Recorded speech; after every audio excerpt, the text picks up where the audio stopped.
Bugun biz yana bir bor dunyoni larzaga solgan ishlardan biri haqida gaplashamiz. Gap yana Epstein haqida.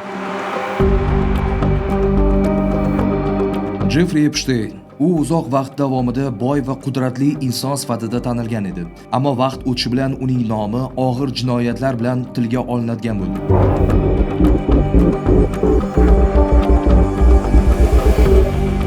Jeffrey Epstein moliya sohasida faoliyat yuritib, qisqa fursatda katta boylik orttirgan va yuqori doiralarga kirib borgan. Uning atrofida siyosatchilar, biznes vakillari hamda mashhur shaxslar bo'lgani ko'p bor aytiladi. Biroq keyinchalik tergov organlari uni voyaga yetmagan qizlarni jinsiy ekspluatatsiya qilish bilan bog'liq jinoyatlarda aybladi. Shu tariqa, tashqi tomondan muvaffaqiyatli ko'ringan hayot ortida mutlaqo boshqa manzara yashiringani ayon bo'ldi. Epstein ishi yana bir jihat bilan jamoatchilikni e'tiborini o'ziga tortgan. Ochiqlangan fayllarda dunyoga mashhur bo'lgan insonlarning ismlari u yerda tilga olinadi. Ular orasida IT sohasidagi milliarder Bill Gates ham bor. Ma'lumotlarga ko'ra, Gates va Epstein bir necha bor uchrashgan. Gates keyinchalik bu uchrashuvlarni xato deb baholab, Epstein bilan aloqalarni uzganini bildirgan. U har qanday noqonuniy faoliyatga aloqadorligini qat'iyan rad etgan. Hujjatlarda sobiq AQSh prezidenti Bill Clinton hamda hozirgi AQSh prezidenti Donald Trump kabi mashhur insonlarning nomlari ham uchrashi haqida xabarlar tarqalgan. 2008-yil Epstein ayblovlarga sudda javob berdi. O'sha paytda tuzilgan kelishuv sabab u nisbatan yengil jazo oldi. Bu holat jamiyatda keskin savollarni keltirib chiqardi. Qonun oldida hamma tengmi yoki katta pullar ayrim eshiklarni ochib beradimi?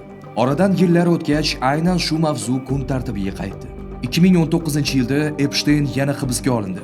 Tergov jarayoni endi keng jamoatchilikda katta qiziqish uyg'otayotgan bir paytda u qamoqda o'lik holda topildi. Rasmiy xulosaga ko'ra, bu o'z joniga qasd sifatida baholangan, ammo jamoatchilik orasida turli gumon va taxminlar paydo bo'ldi, chunki bu ish hali ko'plab savollarga javob berishga ulgurmagan edi. So'nggi yillarda Epstein fayllari deb atalgan hujjatlar bosqichma-bosqich ochiqlandi. Ularda minglab sahifalar, parvoz jurnallari, kontaktlar, guvohlarning ko'rsatmalari va boshqa materiallar mavjud.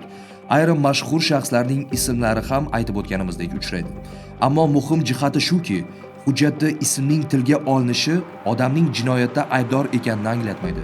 Ko'pchilik bu aloqalar faqat tanishuv yoki ijtimoiy uchrashuvlar bilan cheklanganini bildirgan. Epstein ishi yana bir muhim masalaga e'tibor qaratdi. Odam savdosi va jinsiy ekspluatatsiya muammosi global darajada mavjud.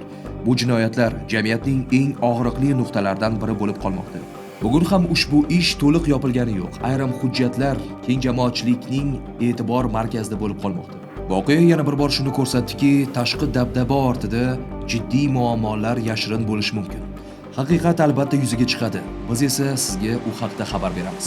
Politikus, bizni kuzatishda davom eting.